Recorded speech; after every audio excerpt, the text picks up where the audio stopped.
Science Chapter 1st, Health and Hygiene, Part 2nd. Balanced diet. A diet that contains the right proportion of different nutrients, surface and water needed for the proper functioning of our body is called a balanced diet. A diet that contains the right proportion of different nutrients. वह आहार जिसमें क्या होता है कि एक निश्चित मात्रा में विभिन्न पोषक तत्व जो होते हैं और रफेज और वाटर होते हैं ना, needed for the proper functioning of our body, जिनसे जो एक प्रॉपर फंक्शनिंग होती है, एक जो काम करता है हमारा शरीर, उसे हम कहते हैं बैलेंस डाइट, संतुलित भोजन कहते हैं या संतुलित आहार कहते हैं। कहने का मतलब ये है कि वह आहार जिसमें क्या होता है कार्बोहाइड्रेट्स, फैट्स, विटामिन्स, मिनरल्स और वाटर एंड रफेज, जिसमें एक निश्चित मात्रा में, संतुलित मात्रा में सारी चीज़ें प्रेजेंट होती हैं, उसी को हम कहते हैं बैलेंस डाइट। नेक्स्ट है preserving nutrients of food. The food we eat should be properly washed, cooked and stored so that its nutritional value is not lost. जो भोजन होता है हम खाते हैं शुड बी प्रॉपरली वॉश्ड, उसे अच्छे से धोया जाना चाहिए और अच्छे से बनाया जाना चाहिए एक प्रॉपर वे में, स्टोर, और साथ के साथ उसे स्टोर भी करते हैं ना, तो स्टोर भी एक सही से करना चाहिए so that it's nutritional value is not lost, जिससे कि उसका जो पोषक तत्व है ना वो खत्म ना हो, नष्ट ना हो। फर्स्ट वन है fruits and vegetables eaten raw should be washed properly to make them free from dust and chemicals. जो भोजन और सब्जियां हम खाते हैं ना, जिन्हें हम कच्चा खाते हैं, उन्हें एक मतलब अगर हम कच्चा खाते हैं तो उन्हें अच्छे से धुलना चाहिए, जिससे कि जो उसकी डस्ट है और केमिकल्स हैं वो छूट जाएं। सेकेंड वन है food should be cooked with care of that its nutrients are not lost. और जो भोजन हम बनाते हैं उनमें ये ख्याल रखना चाहिए कि जो उसके पोषक तत्व है ना वो नष्ट ना होने पाए।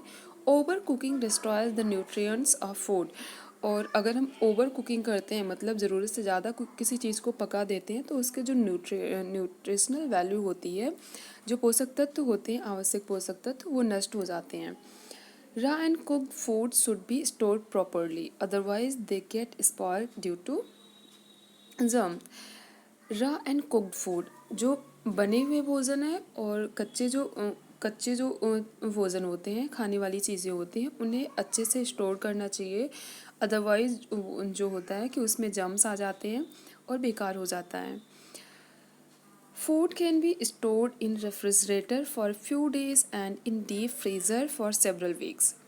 फूड जो होता है, food can be stored in refrigerator, food को हम रेफ्रिजरेटर में स्टोर कर सकते हैं फॉर ए फ्यू डेज, कुछ दिनों के लिए, and in deep freezer for several weeks, अगर हमें ज़्यादा दिनों के लिए रखना है तो उसे हम फ्रीज़र में रख सकते हैं।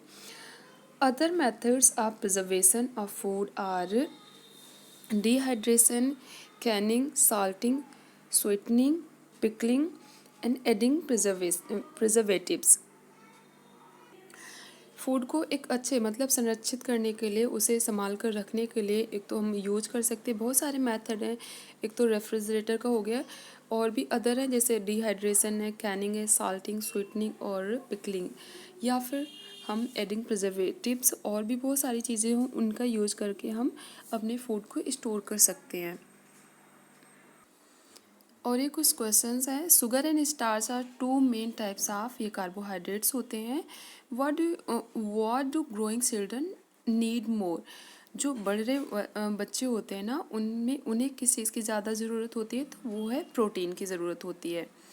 नेक्स्ट वन है diseases. A disease is a condition in which our body or a part of it does not function properly. बीमारी वह स्थिति होती है जिसमें क्या होता है, हमारा शरीर या फिर उसका कोई एक भाग अच्छे से फंक्शन नहीं करता है, काम नहीं कर रहा होता है। Generally diseases are of two types, और अगर हम साधारणतः देखें तो ये होते हैं, दो प्रकार के डिजीजेज होती हैं, बीमारियां होती हैं, नॉन कम्युनिकेबल एंड कम्युनिकेबल। एक होता है नॉन कम्युनिकेबल और दूसरा होता है कम्युनिकेबल। नेक्स्ट हम देखेंगे नॉन कम्युनिकेबल डिजीज़ कौन सी होती हैं। Non communicable diseases, the diseases that do not spread from one person to another are called non-communicable diseases. वह बीमारी जो एक इंसान से दूसरे इंसान तक नहीं पहुंचती है, तो उसे हम कहते हैं कि उसे नॉन कम्युनिकेबल डिजीज कहते हैं। Some non communicable diseases are cause due to the lack of nutrients like carbohydrates, fats, proteins, vitamins and minerals in our diet. कुछ जो नॉन कम्युनिकेबल डिजीज़ होती है ना, उनका रीज़न क्या होता है, due to lack of nutrients. और जो न्यूट्रिएंट्स आपने पढ़ा था 5 टाइप्स के, उनमें से कह सकते हैं, या फिर रफेज एंड वाटर भी होता है। तो जैसे carbohydrates, fats, proteins, vitamins and minerals, ये अगर हमारे भोजन में ये पर्याप्त मात्रा में नहीं होती, सारी चीज़ें प्रेजेंट नहीं होती है, तो ये भी कुछ होता है कि कारण होता है नॉन कम्युनिकेबल डिजीज़ का। These are called deficiency disease. इन्हें हम non communicable disease is also known as deficiency disease. इन्हें हम डिफिशियंसी डिजीज़ भी कहते हैं। Some of the deficiency diseases are listed in the table given below. और इसमें कहा गया कि कुछ जो ये हैं डिफिशियंसी डिजीज़ हैं, ये नीचे दिए गए हैं। तो ये कुछ हैं। फर्स्ट वन है मेरास्मस। मेरास्मस का जो रीज़न होता है ना मेन, कि किसकी कमी से होता है, तो प्रोटीन्स, कार्बोहाइड्रेट एंड फैट्स की कमी से मेरास्मस होता है। Protein, carbohydrates and fats. Next है इसका रीज़न, मतलब कैसे पता पड़ेगा, सिम्टम में होगा the child become so thin that loose folds of skin can be seen all over the body. और ये जो है कि इसमें बच्चे का क्या होता है, the child become so thin, ये बच्चा काफ़ी दुबला पतला हो जाता है, जैसा आपको फोटो में भी दिख रहा होगा। That loose folds of skin can be seen in over the body. और इसमें क्या होता है ना कि बच्चे की ऐसे अंदर का भी वो स्ट्रक्चर सा ऐसे दिख रहा है ना, ये भी दिखने लगता है। The ribs of the child are also visible. और इसमें रिब्स जो होती हैं, पसलियाँ, ये भी दिखने लगती हैं बच्चों की। Food rich in nutrients. और ऐसी मतलब ये जो डिफिशियंसी है ना, किन किन चीज़ों से हम इसे दूर कर सकते हैं, तो वो राइस, वीट, पोटैटो, मेज़, हनी, पल्स एंड मिल्क, ये कुछ चीज़ें होती हैं जिन्हें खाने के बाद में हमारी जो प्रोटीन, कार्बोहाइड्रेट और फैट से संबंधित जो डिफिशियंसी होती है, इसे हम दूर कर सकते हैं। नेक्स्ट डिजीज़ है क्वाशियोर्कर। और ये होता है due to lack of proteins, मतलब प्रोटीन की कमी से आपको क्वाशियोर्कर डिजीज़ होगा। The abdomen of the child get swollen and bloats out.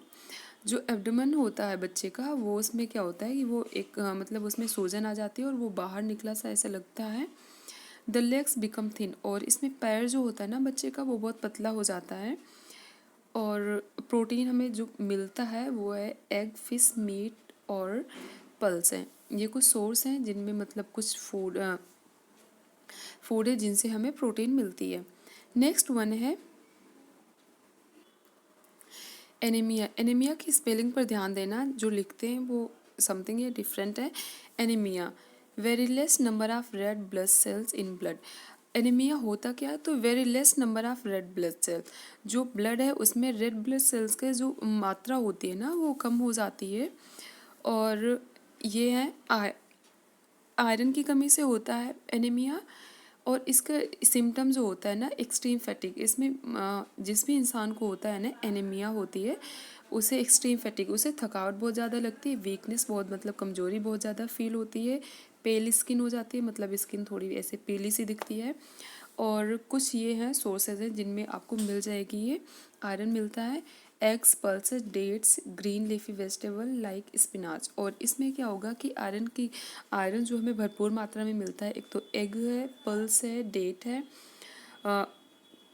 अंडा, दाल, खजूर, और जो हरी साग सब्जियां हैं जिनमें हम कह सकते हैं स्पिनाच, पालक है ना, उसमें पाया जाता है ये भरपूर मात्रा में।